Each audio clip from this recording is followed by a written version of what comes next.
Hi, Wayne Sorbelli here, down at my music store in Key West, Florida. Putting a video together for a friend of mine.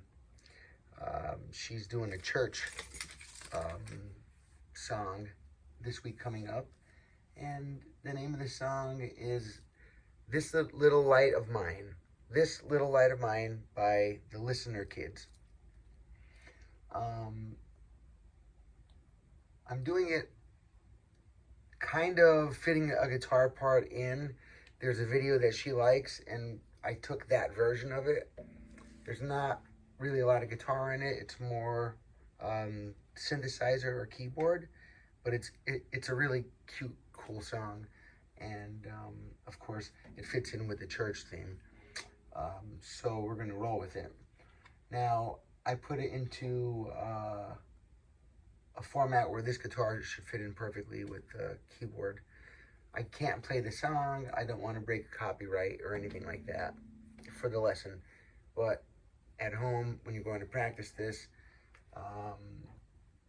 you can call up the Listener Kids This Little Light of Mine video.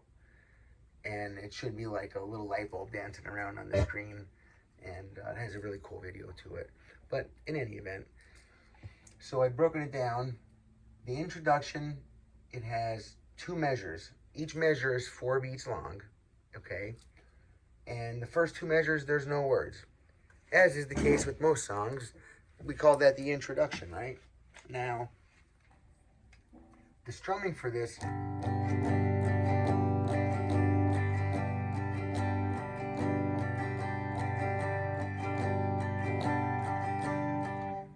starting off with that G chord, okay? So 2 measures of that. 2, 3, 4, 1, 2, 3, 4. Then the verse comes in. We're staying on the G chord, okay?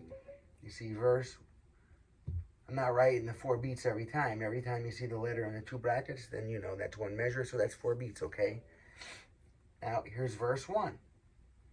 The first time you play this progression, G, G, C add 9, G, G, E minor 7, G. Notice this measure is split in 2. So you're going to play only 2 beats of the G and then 2 beats of the D. Both of those together make up the 4 beats, okay? Otherwise, every letter I'd written there is going to get 4 beats, all right? And the progression is G, G, C add 9, G, G, E minor 7. I love these chord forms because you can hold a few fingers together on the guitar. You know, here's your D. You add that finger under there. So you got your D chord. Here's your G. Your C add 9, you could leave these fingers there. You simply move these 2 down, these 2 fingers down just 1 string each.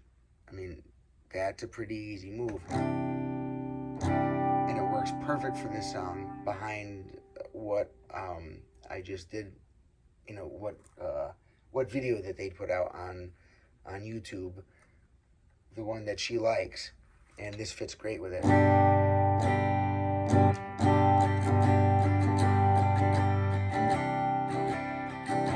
So 1,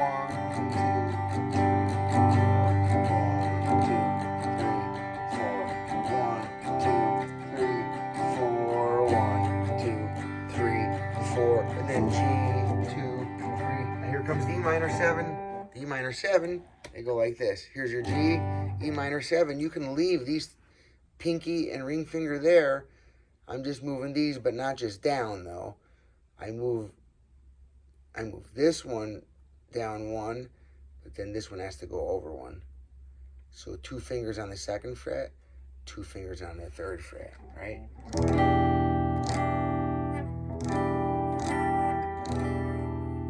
Go. 1, 2, 3, 4.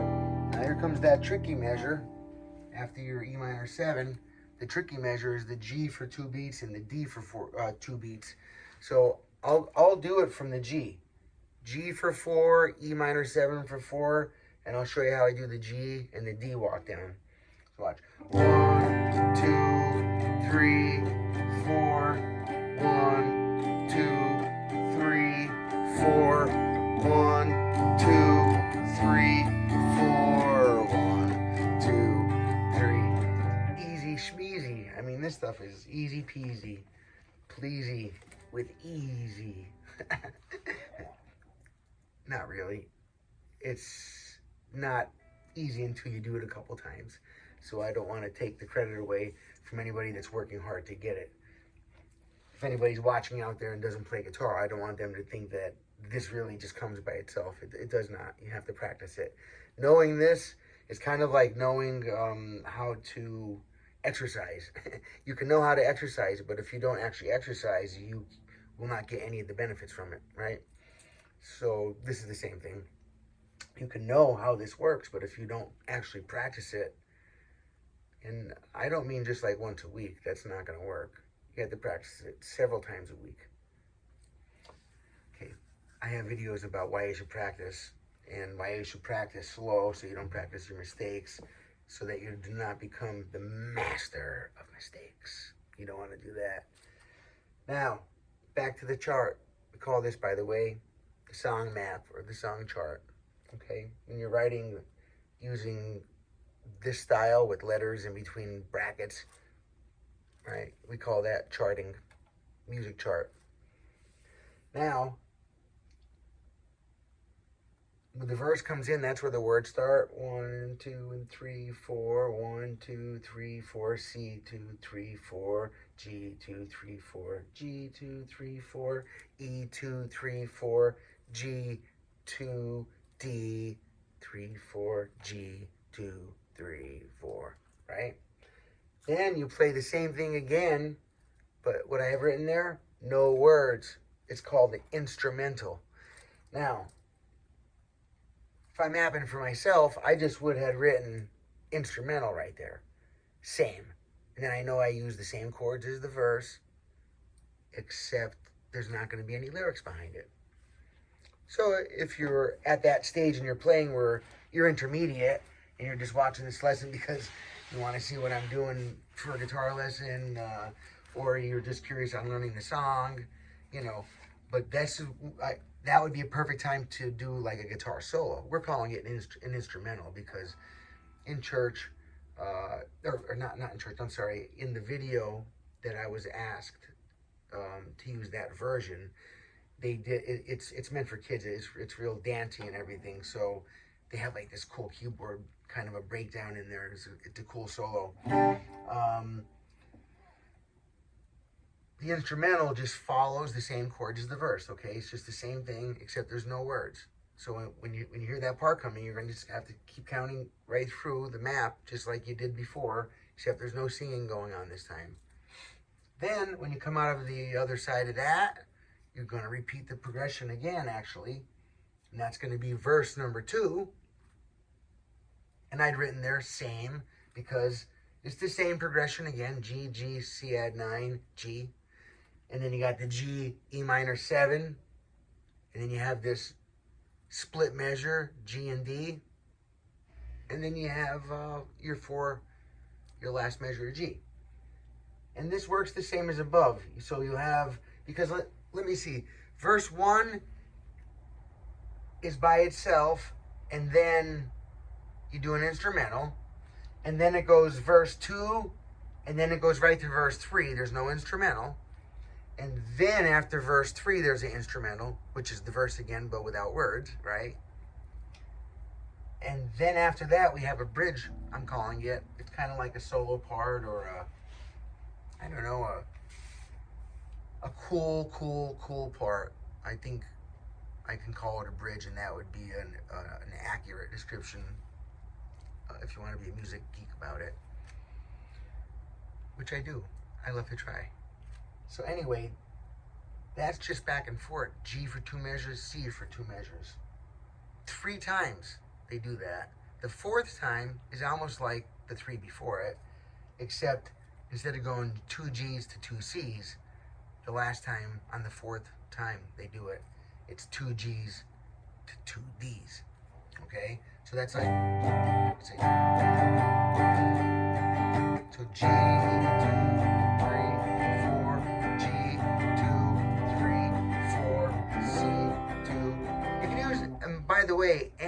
time during this song that you can actually make the entire full C chord, that would be the actual chord that I'm hearing on the recording. I'd put this into a C add 9 chord to make it easier for the students learning it. You know, the point of this is so that someone can play a song in church, and it's a good chance to make it a very good guitar lesson. And then for those that already know how to play these other chords, you know, you can step it up a notch. And like I said, during the instrumental parts, while a rhythm guitar player or while a keyboardist is doing the instrumentals of the chords where the words were, then that's a good time. You can put in a little guitar solo or whatever instrument, you know. Now, when you get to the bridge, here, I'll play that. It's going to be three times you're doing. And 3 times, I mean G, G, C, C, a measure of each, that whole line 3 times. So 2, 3, 4, 2,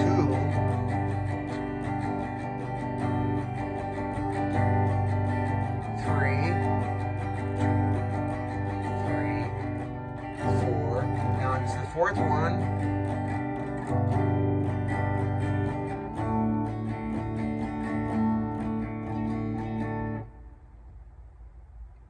It's going to the D instead of the C. All right, and then after that, verse 4 and verse 5 are together, just like verse 2 and 3 were together before you. Yeah, just like verse 2 and 3 were together without that instrumental between them. Basically, verse 1, between verse 1 and verse 2, instead of having this what I'm calling a bridge or whatever. Instead of that, they do the instrumental part, okay? So, verse 1, then instrumental, then verse 2 and 3 together, and then an instrumental, and then verses 4 and 5 together, and then instead of having an instrumental at the end, it goes into a repetitive, this part here, it has that split G, D, and G. It does that. Can you see it down here? Let me get the camera down here. Okay. So at the very end of the song, you're going to have verse 4 and verse 5 are together. No instrumentals between them. And then it goes right to the ending of the song. And the way that they end, or they don't fade out, they end it by playing this twice. Oop, I forgot to write times 2 there. Hang on 1 second. Give me 1 second. Times 2. All right. Got to get the sound effects in there, you know? All right. So, verse 4 and 5 together, no instrumental between them. And then the end of the song comes up and it's G, D, G, G, D, G. And I'll strum that for you for a second just so you know what it's supposed to sound like. Like the rest of the song, like this part, exactly like that. So it'll be 1 and 2 and 3 and 4 and 1 and 2 and 3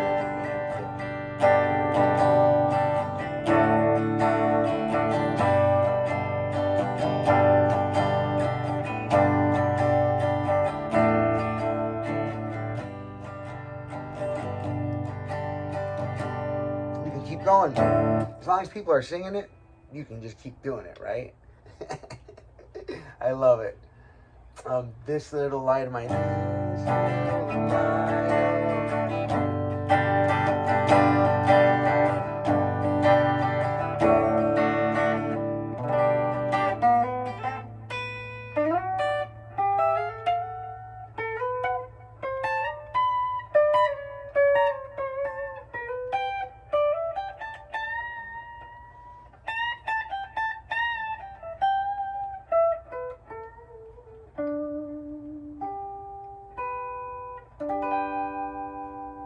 All right.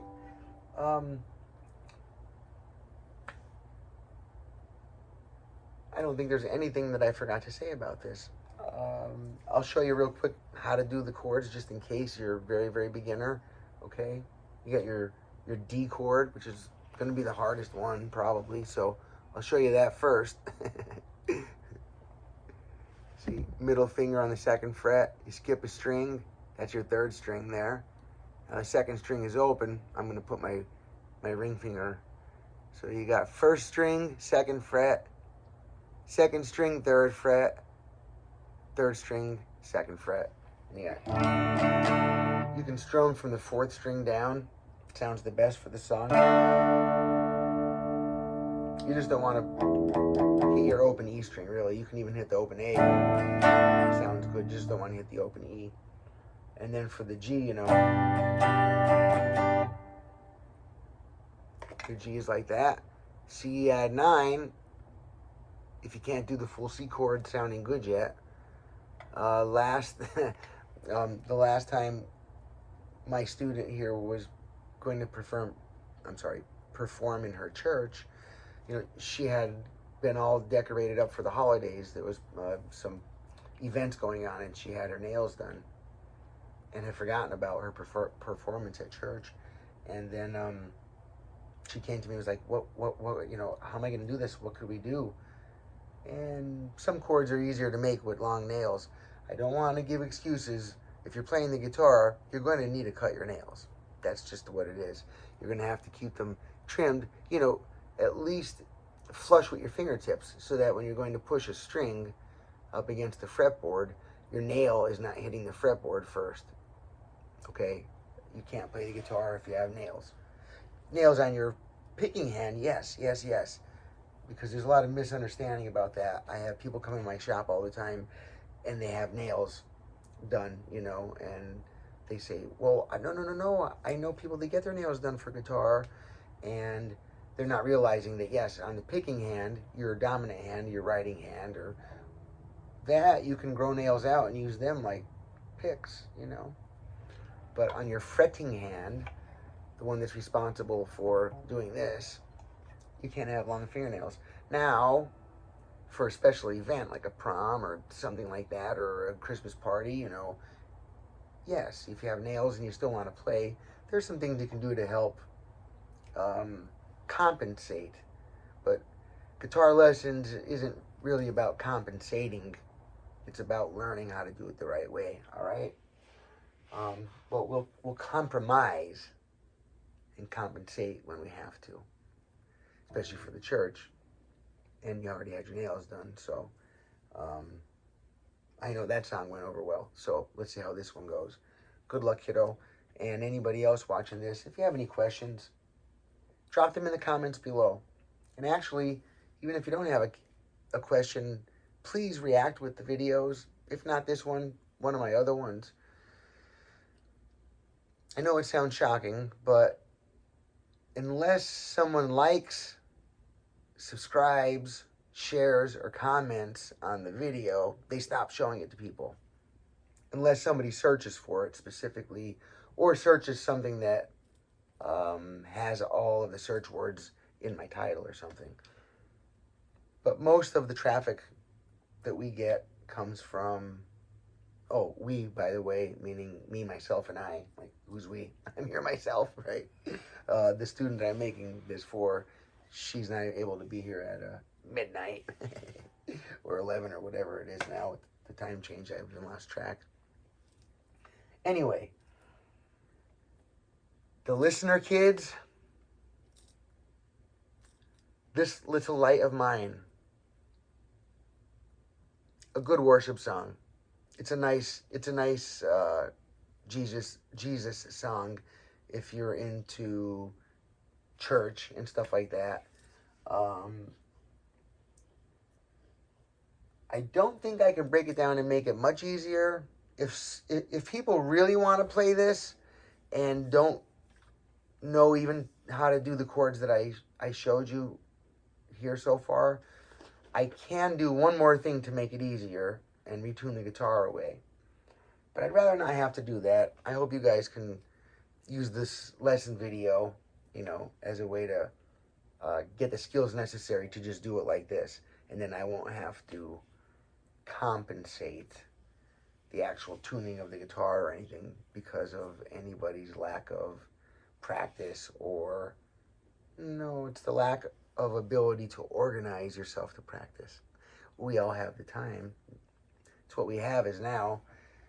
Tomorrow is an illusion in your mind. Yesterday is an illusion in your mind. Right now is what God has given us. So, right now, if you want to be a guitar player, I recommend you practice. All right. Wayne Sorbelli, Key West, Florida, saying, please like or subscribe to the video. And happy strumming, happy picking, blessings. I love everybody. Thank you so much for your support with this channel. All right, rock on.